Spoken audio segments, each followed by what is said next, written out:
ইরানের আয়োজনে চলতি সপ্তাহে দক্ষিণ এশিয়ার দুই প্রতিদ্বন্দ্বী দেশ ভারত ও পাকিস্তান এক বিরল সামরিক মহড়ায় অংশ নিয়েছে। মহড়াটি নজর কাটছে আন্তর্জাতিক অঙ্গনে চীনের নেতৃত্বাধীন আঞ্চলিক নিরাপত্তা জোট সাংহাই কো-অপারেশন অর্গানাইজেশন SCO এর সদস্য রাষ্ট্রগুলো নিয়ে আয়োজিত।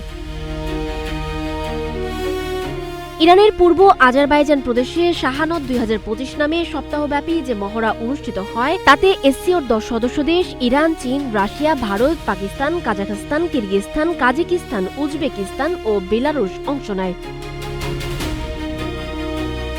চিরপ্রতিদ্বন্দ্বী ভারত ও পাকিস্তানের সেনারা একই মহড়ায় পাশাপাশি উপস্থিত হওয়া নিশ্চিতভাবেই বিরল ঘটনা, কারণ গত মে মাসেও দুই দেশের মধ্যে সংঘাতময় পরিস্থিতি তৈরি হয়েছিল, যার প্রভাব এখনো পুরোপুরি কাটেনি। জীবন অবাক না করলে কে করবে? 28% মিল্ক ফ্যাটের অবাক করার সাথে ফ্রেশ মিল্ক পাউডার। জীবন অবাক করুক প্রতিদিন। বিশ্লেষকরা বলছেন, এই যৌথ অংশগ্রহণ দুই দেশের সম্পর্ক স্বাভাবিক হওয়ার প্রমাণ নয়। মহড়ায় অংশ নেওয়া মূলত SCO এর প্রাতিষ্ঠানিক বাধ্যবাধকতার অংশ, বাস্তব রাজনৈতিক সম্পর্কের উন্নতির সূচক নয়।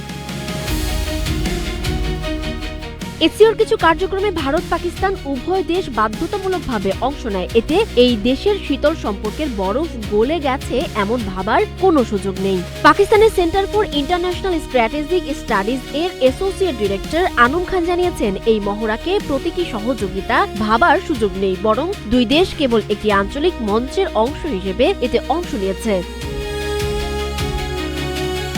অন্যদিকে ভারতীয় বিশ্লেষকদের ভাষ্যমতে এটি দিল্লির জন্য নিয়মিত কার্যক্রম। জওহরলাল নেহরু বিশ্ববিদ্যালয়ের অধ্যাপক শরণ সিং বলেছেন, SCOর সন্ত্রাস বিরোধী মহড়া ভারত ও পাকিস্তানের সৈন্যদের একসঙ্গে কাজ করার এক অনন্য সুযোগ দেয়। 2003 সালে SCO সদস্যদের মধ্যে এই প্রথম যৌথ সামরিক মহড়া অনুষ্ঠিত হয়েছে। সন্ত্রাস বিরোধী লড়াইয়ে আঞ্চলিক সহযোগিতা বাড়ানোই এর উদ্দেশ্য। তবে ভারত পাকিস্তান সেনাদের এমন যৌথ উপস্থিতি হলেও বিশেষজ্ঞরা মনে করছেন দ্বিপাক্ষিক সম্পর্কে বাস্তব অগ্রগতি এখনো অনুপস্থিত। ইরানের আয়োজনে শেষ হওয়া শাহানাদ 2025 মহড়া আঞ্চলিক ভূ রাজনীতিতে নতুন আলোচনার জন্ম দিলেও ভারত পাকিস্তান সম্পর্কের আঁচল এখনো শীতলই রয়ে গেছে বলছেন পর্যবেক্ষকরা।